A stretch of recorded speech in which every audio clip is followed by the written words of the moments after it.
شرک وہ بلا ہے، شرک وہ گندگی ہے کہ اللہ پاک نے ایک مقام پر سورہ انعام میں جو ہے 18 پیغمبروں کا، رسولوں کا ذکر خیر کیا، اور اس کے بعد فرمایا وَلَوْ أَشْرَكُوا لَحَبِطَ عَنْهُمْ مَا كَانُوا يَعْمَلُونَ، کہ اگر ان میں کا کوئی یا یہ سب کسی قسم کا شرک کرتے، اللہ ان کے اعمال کو ضائع اور برباد کرتا۔ شرک کرنے والوں پر اللہ تعالیٰ نے جہنم کو واجب کر دیا ہے، اور جہنم لازم ہو گئی ہے، اور جنت سے محروم ہو گئے ہیں۔ فرمایا کہ من یشرک باللہ فقد حرم اللہ علیہ الجنہ ومأواہ النار، کہ جس کسی نے چھوٹا یا بڑا شرک کیا سو اللہ رب العالمین نے اس پر جنت کو حرام کر دیا ہے، اور جہنم اس کا ٹھکانہ بنا دیا گیا ہے۔ عام طور پر لوگ ہم پر بھپتیاں کستے ہیں، یہ عام طور پر ہمارا مذاق اڑایا جاتا ہے، استہزاء کیا جاتا ہے کہ تمہارے اجتماعات میں کیا ہوتا ہے، یا تو شرک بولتے ہیں یا تو توحید بیان کرتے ہیں، اور ہم کہتے ہیں کہ اگر دین سے شرک اگر دین میں باقی رہا تو وہ دین باقی نہیں رہا، اور دین سے اگر توحید کو نکال دیا گیا تو وہ دین باقی نہیں رہا۔ دین ہے ہی نام اس چیز کا کہ آدمی توحید پر زندہ رہے، توحید پر باقی رہے، توحید کو تھامے رہے، اور شرک سے بیزار رہے، شرک سے دور رہے۔ ان الحمد للہ نحمده ونستعینه ونستغفره ونؤمن به ونتوکل علیہ ونعوذ باللہ من شرور انفسنا ومن سیئات اعمالنا من يهده الله فلا مضل له ومن يضلل فلا هادي له واشهد ان لا اله الا الله وحده لا شريك له واشهد ان محمدا عبده ورسوله يا ايها الذين امنوا اتقوا الله حق تقاته ولا تموتن الا وانتم مسلمون يا أيها الناس اتقوا ربكم الذي خلقكم من نفس واحدة وخلق منها زوجها وبث منهما رجالا كثيرا ونساء فاتقوا الله الذي تساءلون به والأرحام إن الله كان عليكم رقيبا يا أيها الذين آمنوا اتقوا الله وقولوا قولا سديدا يصلح لكم أعمالكم ويغفر لكم ذنوبكم ومن يطع الله ورسوله فقد فاز فوزا عظيما أما بعد فإن خير الحديث كتاب الله وخير الهدي هدي محمد صلى الله عليه وسلم وشر الأمور محدثاتها وكل محدثة بدعة وكل بدعة ضلالة وفي رواية كل ضلالة في النار فأعوذ بالله من الشيطان اللعين الرجيم من همزه ونفخه ونفسه وما يؤمن أكثرهم بالله إلا وهم مشركون وقال الله تعالى في موضع آخر إن الله لا يغفر أن يشرك به ويغفر ما دون ذلك لمن يشاء عن عبد الله بن مسعود رضي الله تعالى عنه قال قال رسول الله صلى الله عليه وسلم من مات يشرك بالله شيئا دخل النار وقلت انا اے عبد الله بن مسعود من مات لا يشرك بالله شيئا دخل الجنہ رواه البخاری اور مسلم۔ ہر قسم کی حمد و ثنا، بڑائی، کبریائی، پاکیزگی، بزرگی اللہ جل جلالہ و عما والہ کے لیے لائق، زیبا و سزاوار ہے، جو اکیلا ساری کائنات کا مالک بھی ہے، خالق بھی ہے، معبود بھی ہے اور مسجود بھی ہے، جو آسمان دنیا سے زمین کی طرف، زمین کے ذروں کی طرف اور کائنات کے چپے چپے پر اپنی تدبیر کرتا ہے، جس کی تدبیر کائنات والوں کی تدبیر سے غالب ہے، جو ہمیشہ سے ہے، ہمیشہ رہے گا، جس کی ذات صفات ذات اعلیٰ، صفات والا، ایکتا، وہ بے مثل ہے۔ سبحان اللہ وبحمدہ عدد خلقہ ورضا نفسہ وزنۃ عرشہ ومداد کلماتہ۔ سلام درود رحمت برکت کا محدود نازل ہو اللہ کے پیارے نبیوں پر، رسولوں پر، پیغمبروں پر اور اس کے فرستادوں پر کہ جو اپنے اپنے زمانے میں، اپنے اپنے وقتوں میں، اپنے اپنے قوموں کی طرف اللہ کے پیغام کو لے کر، اللہ کے دین کو لے کر، اللہ کی دعوت کو لے کر مبعوث کیے گئے، اور ان پاک باز نفوس نے، ان اللہ کے مقدس اور پیارے بندوں نے اللہ کے دین کو کما حقہ اللہ کے بندوں تک ویسا ہی پہنچایا جیسا کہ ان تک اللہ کا دین پہنچا۔ اس کے لیے انہوں نے شب و روز محنت کی، جدوجہد کی، اور اس محنت کے لیے، اس دعوت کے لیے انہیں تکلیفیں اٹھانی پڑی، جسمانی طور پر، روحانی طور پر، مالی طور پر، حتیٰ کہ انہیں مارا گیا، پیٹا گیا، قتل کیا گیا، شہر بدر کیا گیا، ملک بدر کیا گیا، اور جو کچھ کے دنیا والوں کے بس میں تھا لوگوں نے وہ سب کچھ کیا۔ بالخصوص ہمارے آپ کے کائنات کے آخری نبی جناب محمد رسول اللہ صلی اللہ تعالی علیہ وآلہ آلہ بارک وسلم پر، آپ کی آل پر، آپ کے ازواج پر، آپ کے اصحاب پر اور آپ کے متبعین پر اللہ انگنت بے شمار کروڑ سلام و درود نازل فرمائے کہ جنہوں نے اللہ کے دین کو اللہ کے بندوں تک کے اس کے حق کے موافق پہنچایا۔ اللہم صلی علی محمد وعلی آل محمد کما صلیت علی ابراہیم وعلی آل ابراہیم انکا حمید مجید۔ اللہم بارک علی محمد وعلی آل محمد کما بارکت علی ابراہیم وعلی آل ابراہیم انکا حمید مجید۔ لاقِ صدر احترام، صدر محترم، بزرگان کرام، نوجوان ساتھیوں اور پیارے بچوں، اسلامی ماں بہنیں، اللہ رب العالمین نے اپنی کتاب قرآن مقدس میں ارشاد فرمایا وَمَا يُؤْمِنُ أَكْثَرُهُم بِاللَّهِ إِلَّا هُمْ مُشْرِكُونَ، کہ لوگوں میں اکثر لوگ بظاہر ایمان والے ایسے ہوتے ہیں کہ جو مشرک ہوتے ہیں، بظاہر وہ اہل ایمان دکھائی دیتے ہیں لیکن وہ عقیدے کے اعتبار سے اور اعمال کے اعتبار سے مشرک ہوتے ہیں۔ اور یہ شرک، یہ پلیدی، یہ گندگی، یہ نجاست اتنی عظیم ہے کہ اللہ پاک نے فرمایا ان اللہ لا یغفر ان یشرک بہ ویغفر ما دون ذلک لمن یشاء، یا جیسا کہ اس کا ترجمہ اگر ہم یوں کر لیں کہ حدیث قدسی ہے، اللہ کے نبی علیہ السلام نے ارشاد فرمایا کہ اللہ کہتا ہے اے بنی آدم، اگر تو آسمان بھر کے گناہوں کے ساتھ مجھ سے ملے گا لیکن میرے ساتھ کسی کو شریک نہ کرتا ہو تو میں زمین بھر کی مغفرت کے ساتھ تجھ سے ملاقات کروں گا۔ اللہ نے فرمایا کہ اللہ شرک کے علاوہ دنیا کے سارے چھوٹے بڑے گناہوں کو معاف کرنے کے لیے تیار ہے۔ عبداللہ ابن مسعود رضی اللہ تعالیٰ عنہ نے اللہ کے نبی علیہ السلام کی حدیث بیان کی اور کہا کہ نبی علیہ السلام نے فرمایا من مات یشرک باللہ دخل النار، جس کسی آدمی نے اللہ کے ساتھ کسی چیز کو شریک کیا، شیئن، اس میں زندہ بھی ہے، مردہ بھی ہے، چھوٹے بھی ہے، بڑے بھی ہے، پیر بھی ہے، اولیاء بھی ہے، رسول بھی ہے، نبی بھی ہے اور زندہ بھی ہے، سارے لوگ من ماتا، جو مر گیا، یشرک باللہ شیئا، کہ وہ کسی کو اللہ کے ساتھ شریک ٹھہراتا تھا، دخل النار، تو لازمی طور پر وہ جہنم میں جائے گا۔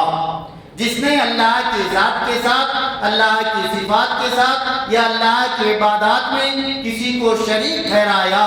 تو وہ مشرک ہوا۔ شرک کی تعریف یہی ہے کہ اللہ کی ذات میں، اس کے صفات میں اور اس کی عبادات میں کسی کو بھی کسی قسم سے شریک ٹھہرایا جائے۔ عبداللہ ابن مسعود رضی اللہ عنہ کہتے ہیں کہ میں کہتا ہوں من مات لا یشرک باللہ، حدیث ہے کہ من مات یشرک باللہ شیئا، کہ جو کوئی اللہ کے ساتھ کسی قسم کا شریک ٹھہراتا ہو، تو فرمایا کہ میں کہتا ہوں جس کسی نے اللہ کے ساتھ کسی چیز کو شریک نہ ٹھہرایا ہو دخل الجنہ، تو وہ جنت میں داخل ہوگا۔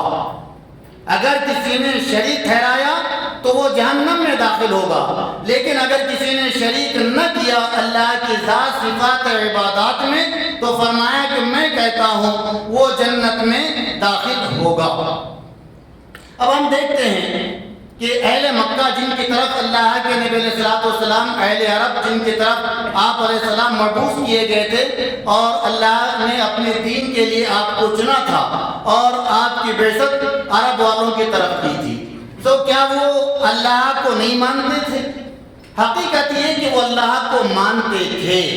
شریک کرنا اسی وقت ہوتا ہے کہ جب کسی پہلے ایک چیز کو مانا جائے، اس کے بعد اس میں کسی کو شریک ٹھہرایا جائے۔ ایک کمپنی ایک آدمی کی ہوتی ہے، وہ اکیلا ہوتا ہے، اس میں کمپنی والے یا شراکت دار اسی وقت ہوں گے جب ایک آدمی کی پہلے کمپنی ہوگی۔ تو پہلے وہ اللہ کو مانتے تھے، اللہ کی ذات کو مانتے تھے، اللہ کی صفات کو پہچانتے تھے اور اللہ کا اقرار کرتے تھے، جیسے کہ قرآن مجید کی بے شمار آیتیں ہیں کہ اللہ کہتا ہے کہ ہماری حبیب آپ ان سے پوچھ لے یہ زمین کس نے بنائی، یہ آسمان کس نے بنایا، آسمان سے پانی کون برساتا ہے، زمین سے اناج کون اگاتا ہے اور اولاد دینے والا کون، عزت دینے والا کون ہے، موت کس کے اختیار میں ہے، یہ سارے زمین کی کائنات میں تدبیریں کون کر رہا ہے، تو لازمی طور پر ضرور بضرور وہ کہیں گے کہ اللہ، یہ سب کچھ اللہ کے اختیار میں ہے، یہ سب کچھ اللہ کے ہاتھ میں ہے اور یہ سب کچھ اللہ کی مرضی سے چل رہا ہے۔ اور یہی نہیں بلکہ حدیث میں آتا ہے کہ وہ نمازیں بھی پڑھتے تھے۔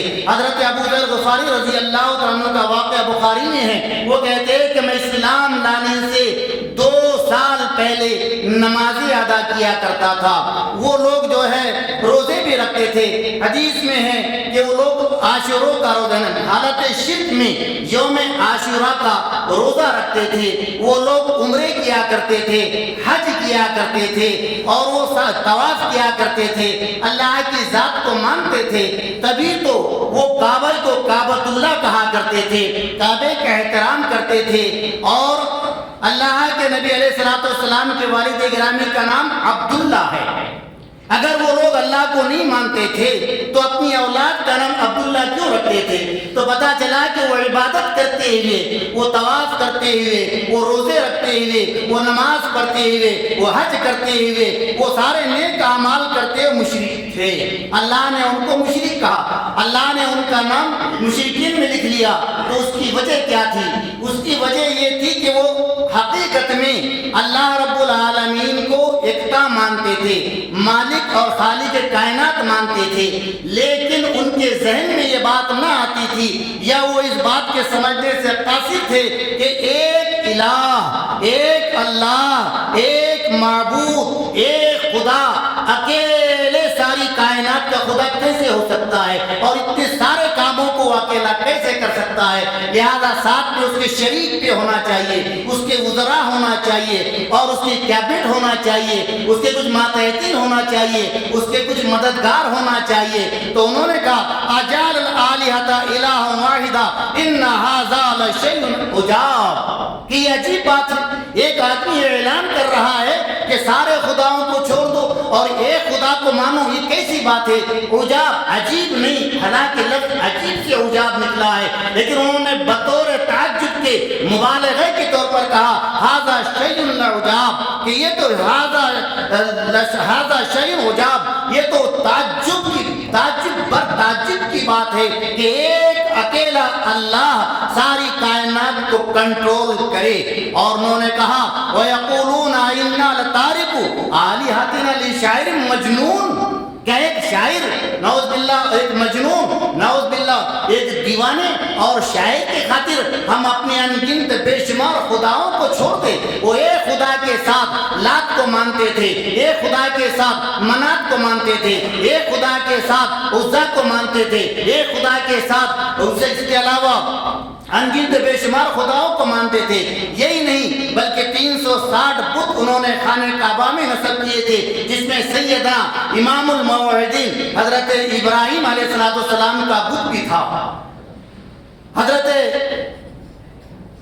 اسماعیل علیہ السلام کا بت بھی تھا، کہ پتہ چلا کہ ان کی ساری عبادتیں اس لیے رائگاں گئیں کہ انہوں نے اللہ کی ذات کو مانتے ہوئے، اللہ کی صفات کو مانتے ہوئے اللہ کی عبادت میں اوروں کو شریک کیا یا اللہ کے کاموں میں اوروں کو شریک ٹھہرایا، اس لیے رب تعالیٰ نے ان کو مشرک کہا۔ اولاد دینے والا کہتے تھے کہ اللہ ہی ہے، اور یہ چھوٹے موٹے کاموں کے وقت وہ غیر اللہ کو پکارتے تھے، لیکن جب بڑی مہم آتی، بڑا مسئلہ آتا، بڑی مصیبت آتی، بڑی پریشانی آتی، تو جیسا کہ حدیث میں ہے فتح مکہ کے وقت اللہ کے نبی علیہ السلام نے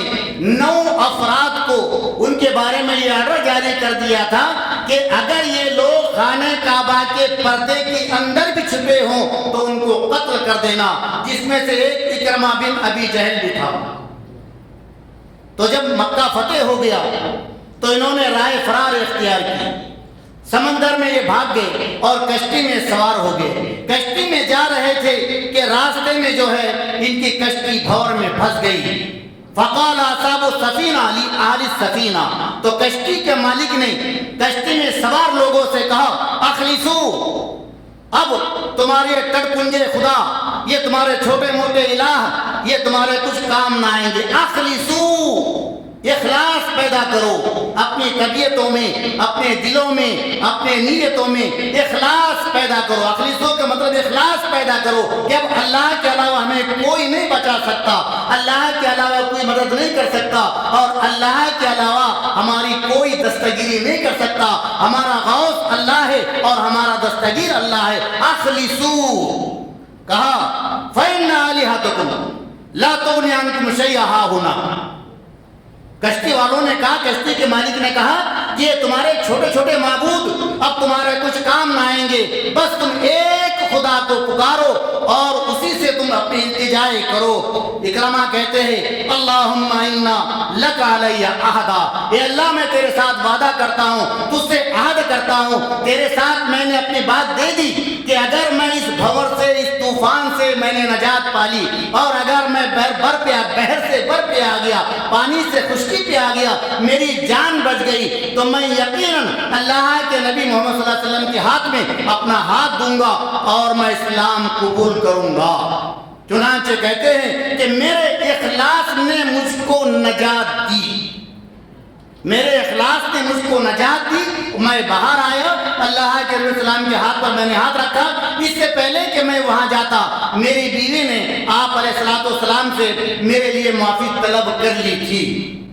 پھر میں نے آپ کو بڑا غفور، کریم اور رحم کرنے والا پایا۔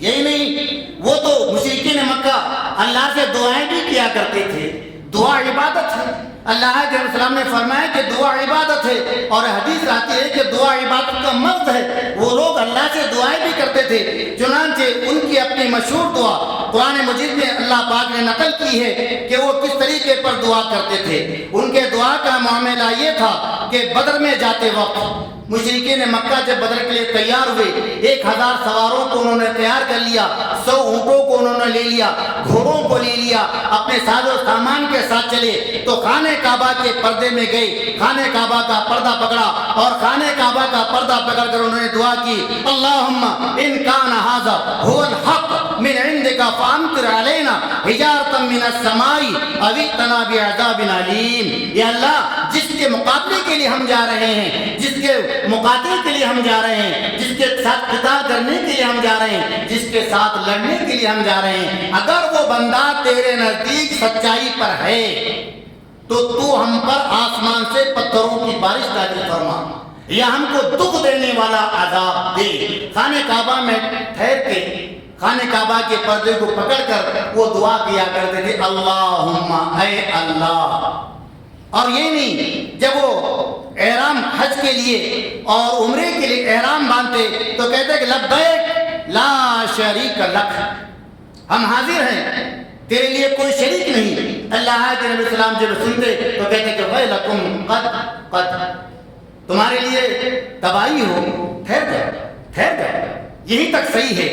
مگر وہ کہتے الا شریکن هو لک تملکہ وما ملک، تیرے لیے کوئی شریک نہیں ہے، تو اکیلا ہے، لیکن ہاں وہ تیرے شریک ہے جن کو تو نے کچھ اختیار دے رکھا ہے، جس کو تو نے کچھ اختیار دے رکھا ہے۔ کوئی بندے نواز بنا دیا، کسی کو غریب النواز بنا دیا تو نے، تو ہم ان کے توسط سے تیرے لیے حاضر ہیں۔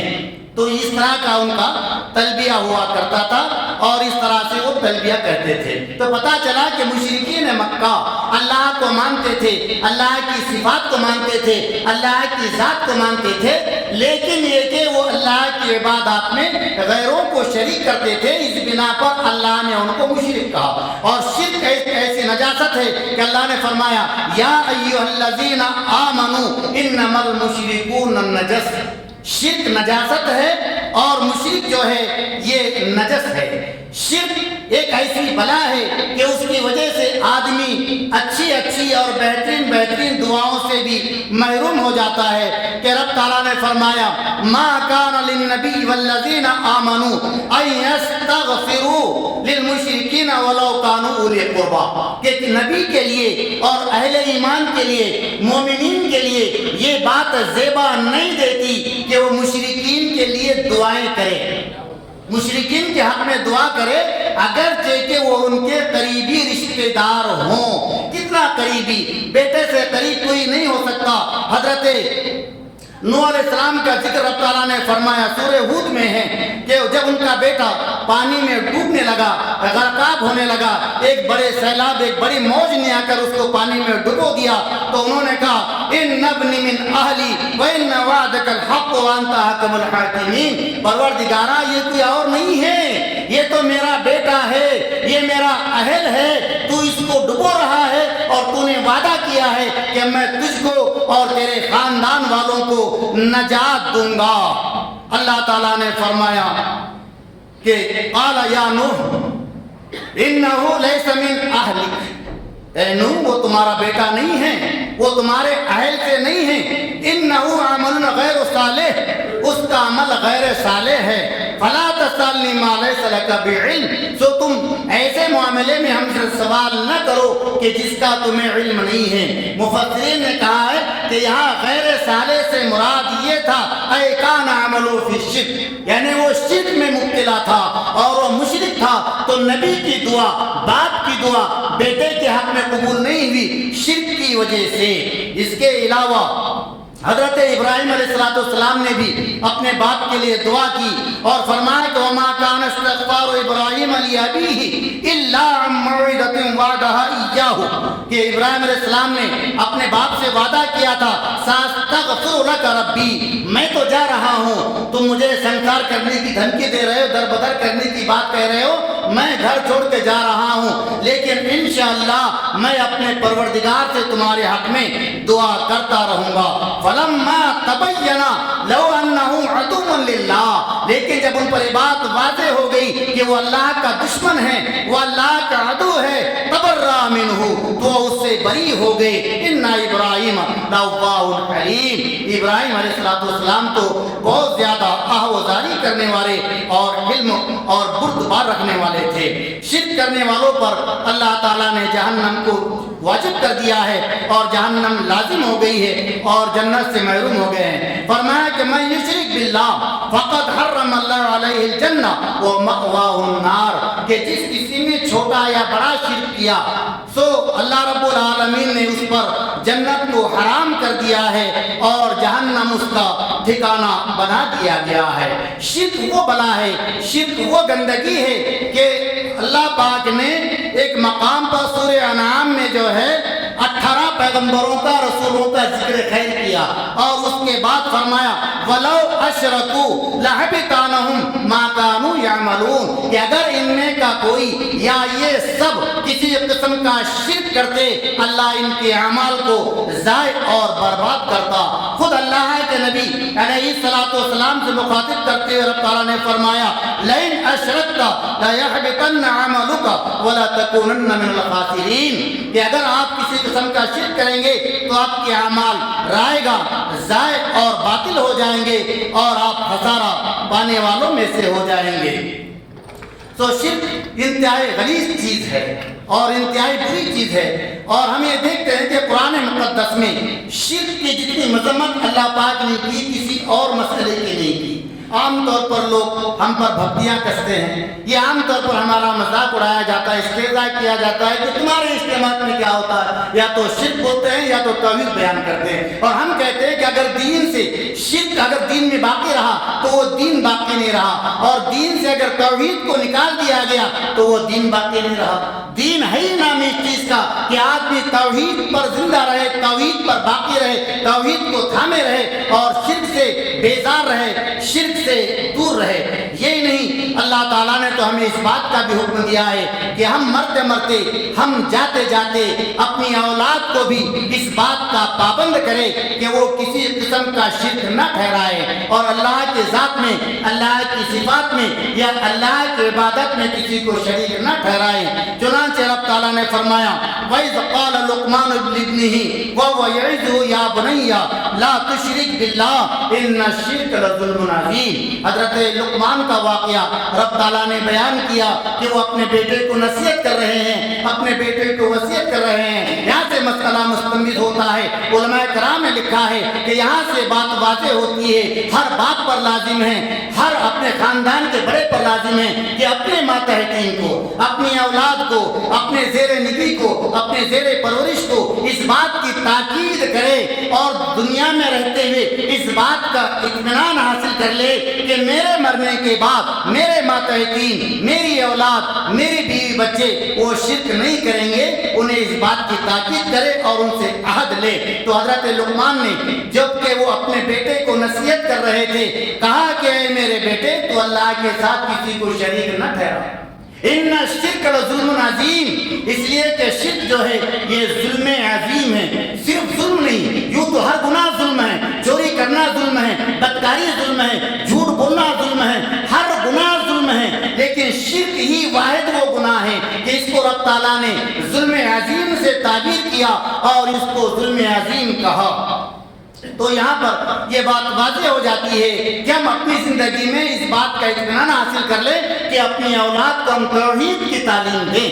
اور اپنی اولاد کو ہم شرک سے بچنے کی تاکید کریں، ان کی ایسی تربیت کریں کہ وہ توحید پر باقی رہے، جیسا اور کس حد تک باقی رہے، اتنے مضبوط توحید میں بن جائے۔ عن معاذ بن جبل رضی اللہ تعالیٰ عنہ لا تشرک باللہ شیئا وَإِن قُتِلْتَ وَإِن حُرِّقْتَ۔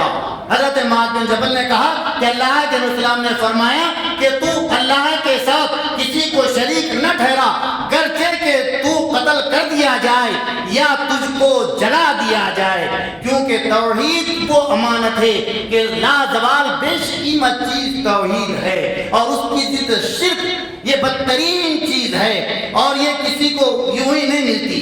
توحید یہ اللہ کی بہت بڑی نعمت ہے اور شرک کا یہ اگر کہا جائے تو مبالغہ نہیں کہ رسولوں والا سلسلہ نبوت اور سلسلہ رسالت کو اللہ نے توحید کے قیام کے لیے اور شرک کے قلاقمہ کے لیے، شرک کی بیخبری کے لیے، شرک کی جڑیں اکھاڑنے کے لیے اللہ نے نبیوں کے، رسولوں کے سلسلے کو جاری کیا اور یہ یوں ہی نہیں ملتی، یہ اللہ کی عطا ہے، یہ اللہ کی دین ہے اور اللہ کی مہربانی ہے۔ عن عبداللہ بن مسعود رضی اللہ تعالی عنہ ان اللہ یؤتی المال من یحب ومن لا یحب۔ حضرت